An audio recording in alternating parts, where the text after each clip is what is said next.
Je suis née infante et je mourrai infante. Cristina de Bourbon est une femme têtue. Rien ni personne, pas même son père, l'ancien roi d'Espagne Juan Carlos, ici à son bras, n'a pu la forcer à choisir entre son époux, Iñaki Urdangarin, et ses droits dynastiques. Petite sœur de l'actuel roi Felipe, Cristina de Bourbon se marie en 1997. Elle reçoit en cadeau le titre de duchesse de Palma, un conte de fées qui tournera au cauchemar et qui l'amènera devant les tribunaux. Le scandale éclate en 2011 alors que l'Espagne traverse une terrible crise économique. Iñaki Urdangarin est mis en examen par le juge Castro à Palma pour, entre autres, malversation et fraude fiscale. Je viens témoigner aujourd'hui pour démontrer que je suis innocent, pour défendre mon honneur et mon activité professionnelle. En avril 2013, c'est le choc. C'est au tour de l'infante d'être mise en examen par le même juge Castro pour un délit présumé de complicité dans les activités illégales de son mari. Une première pour un membre de la famille royale espagnole.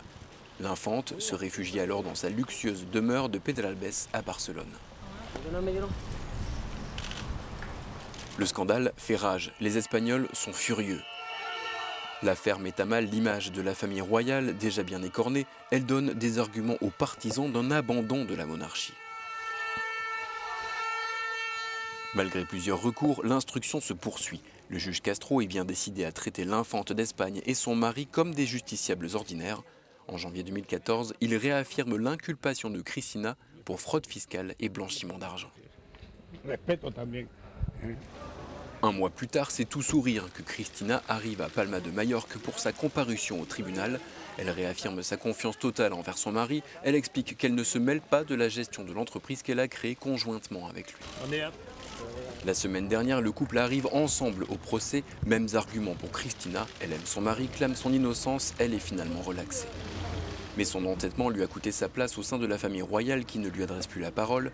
Déchue de son titre de duchesse, bannie de tous les événements royaux, l'infante Cristina vit depuis 3 ans dans un confortable exil en Suisse. Au moment du verdict, son grand frère, le roi Felipe, dont elle était si proche, s'est contenté de dire son plus grand respect pour l'indépendance du pouvoir judiciaire.